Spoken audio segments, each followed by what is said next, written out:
എല്ലാവർക്കും നമസ്കാരം. Visa PSC അക്കാദമിയുടെ പുതിയൊരു വീഡിയോയിലേക്ക് എല്ലാവർക്കും സ്വാഗതം. ഇന്ന് നമ്മൾ നോക്കുന്നത് ഇന്ന് നടന്ന ഖാദി ബോർഡ് LD പരീക്ഷയുടെ മലയാളത്തിലെ ചോദ്യങ്ങളും ഉത്തരങ്ങളുമാണ്. ഒന്നാമത്തെ ചോദ്യം ഇതായിരുന്നു: താഴെ പറയുന്നതിൽ ശരിയായ പദം എടുത്തെഴുതുക. താഴെ പറയുന്നതിൽ ശരിയായ പദം എടുത്തെഴുതുക. പദശുദ്ധിയിൽ നിന്നുമുള്ള ചോദ്യമാണല്ലേ. ചൂടാമണി ഏത് ഡായാണ്? ഉള്ളിലേക്ക് കുനിപ്പുള്ള ഡായാണല്ലേ ചൂടാമണി. അശ്ശരി ചൂടാമണി എന്ന് പറയുന്നത് തലയിൽ അണിയുന്ന രത്നമാണല്ലേ. തലയിൽ അണിയുന്ന രത്നം അഥവാ ആഭരണമാണ് ചൂടാമണി.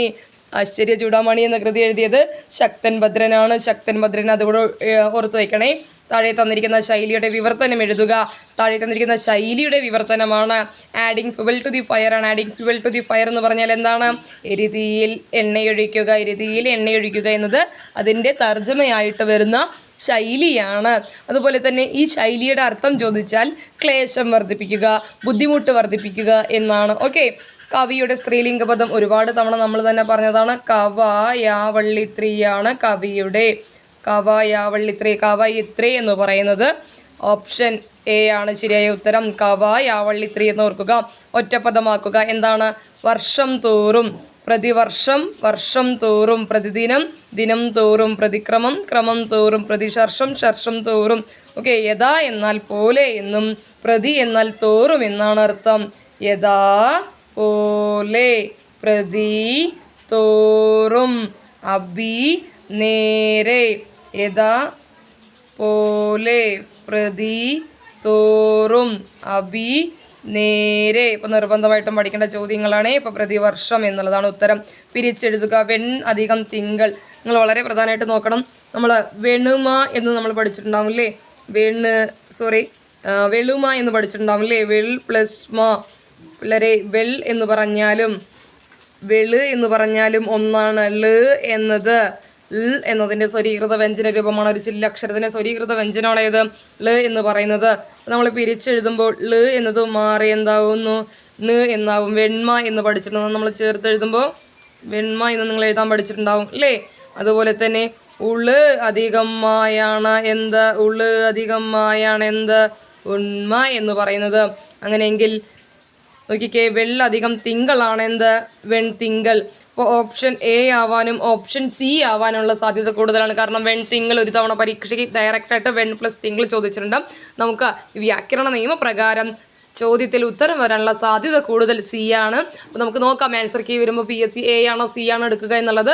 വ്യാകരണ നിയമപ്രകാരം നമുക്ക് വെൾ പ്ലസ് തിങ്കൾ എന്ന് പഠിച്ചു വെക്കാം. ആദേശ സന്ധിക്ക് ഉദാഹരണം: രണ്ട് വർണ്ണം ചേരുമ്പോൾ ഒരു വർണ്ണത്തിന് പകരം മറ്റൊരു വർണ്ണം ആദേശം ചെയ്യപ്പെടുന്നതാണ് എന്ത്? ആദേശ സന്ധി. നമ്മളിവിടെ നോക്കിക്കേ, വിണ് അധികം തലം, തണുപ്പ് അധികം ഉണ്ട് അല്ലേ. ചന്ദ്രക്കല എന്ത് ചെയ്യുന്നു? ലോപിച്ച് ഇല്ലാതാവുന്നു. ഇവിടെ 5 അക്ഷരം ഇവിടെ തിരിച്ചെഴുതുമ്പോൾ എത്രയേ ഉള്ളൂ? 4 അക്ഷരമേ ഉള്ളൂ. എത്ര അക്ഷരമേ ഉള്ളൂ? 4 അക്ഷരമേ ഉള്ളൂ. അതുകൂടെ ഓർത്ത് വയ്ക്കണം. അതുപോലെ തന്നെ തിരു പ്ലസ് ആതിരയാണ് പിള്ളേരെ എന്താവുന്നത്? തിരുവാതിര. തിരു അധികം ആതിര, തിരുവാതിര. തിരുവാതിര എന്നായി മാറുന്നു. ആ പ്ലസ് ചിഹ്നം കഴിഞ്ഞ് ആ എന്നത് സ്വരമാണ്. അത് ചിഹ്നം കഴിഞ്ഞ് സ്വരം വന്നാൽ ചേർത്തെഴുത്തിൽ ആ സ്വരത്തിന് മുൻപ് വ് എന്നോ യ് എന്നോ വരുന്നു. അതാണ് എന്ത്? ആഗമസന്ധി. അപ്പോൾ അതിൽ ഉത്തരം എന്താണ്? വിണ്ടലം.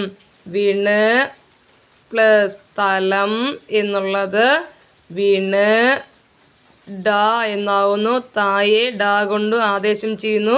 രണ്ടുപേരും കൂടെ സദ്യക്ക് പോയി. താ കൈ കഴുകാൻ പോയി വരുമ്പോഴേക്കും താടെ സ്ഥലത്ത് ആര് കയറിയിരുന്നു? ഡ കയറിയിരുന്നു. അതാണ് എന്ത് സന്ധി? ആദേശസന്ധി. ഒരു വർണ്ണത്തിന് മേൽ മറ്റൊരു വർണ്ണം ആദേശം ചെയ്യുന്നതിനെ വിളിക്കുന്ന പേരാണ് ആദേശസന്ധി. എന്ത് സന്ധിയാണ്? ആദേശസന്ധി. അടുത്തത് തദ്ധിതത്തിന് ഉദാഹരണം: ഭേദകങ്ങൾക്കൊപ്പം മ എന്ന ശബ്ദം ചേർന്ന് വരുന്നതാണ് ഏത്? വെണ്മ. വെള് അധികം മാ എന്ന് പറഞ്ഞു അല്ലേ. വെണ്മ എന്നതാണ് ഇവിടെ തദ്ധിതത്തിന് ഉദാഹരണം. രാജരാജവർമ്മ പറയുന്നത് ഏതെങ്കിലും ഭേദക ശബ്ദങ്ങൾക്കൊപ്പം മ എന്ന് ചേർന്നാൽ അതെന്താണ്? തദ്ധിതമാണെന്ന് ഓർത്ത് വയ്ക്കണം. വെണ്മ എന്നത് തദ്ധിതമാണ്. വിപരീത പദം എഴുതുക. അഗ്രജൻ, അവരജൻ. അഗ്രജൻ, അവരജൻ. ജ്യേഷ്ഠനും അനുജനും. അഗ്രജൻ, ജ്യേഷ്ഠൻ, അവരജൻ, അനുജൻ. തനുജൻ ആരാണ്? ആത്മജൻ. ഓക്കെ. അതൊന്ന് കമൻറ്റ് ബോക്സിലിടണമെങ്കിൽ തന്നയൻ ആരാണെന്നൊക്കെ കമൻറ്റ് ബോക്സിലിട്ട് നമ്മൾ വീഡിയോയിൽ എടുത്തതാണ്. ആത്മാവിൽ നിന്ന് ജനിക്കുന്നവൻ ആത്മജൻ മകനാണ് അല്ലേ. തനയൻ ആരാണെന്നൊന്ന് കമൻറ്റ് ബോക്സിലിട്ടേക്കാം. തനയൻ, ആത്മജൻ മകൻ, ആത്മജ മകൾ. ഓക്കെ, ജലത്തിൻ്റെ പര്യായമല്ലാത്തത് വാരി, അപ്പ, സലിലം, തോയം എല്ലാം എന്താണ്? വെള്ളമാണ്. നളിനം താമരയാണ്. നളിനം താമര. പക്ഷെ നളിനി ആരാ? നളിനം താമര. നളിനം പത്മം, കമലം താമര. അതുപോലെ തന്നെ സരോജവും താമരയാണ്.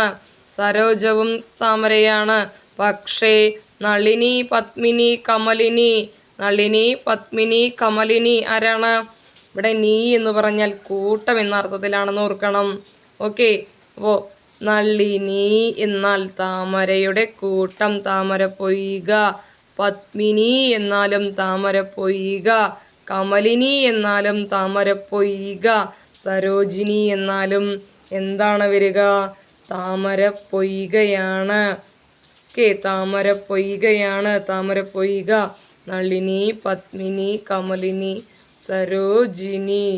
അല്ലേ? തമസ് എന്നാൽ ഇരുട്ടാണ്. നീ എന്ന് പറഞ്ഞാൽ കൂട്ടമാണ്, തമസിൻ്റെ കൂട്ടം. അതുകൊണ്ടാണ് തമസ്വിനി എന്തായത്? രാത്രിയായത്.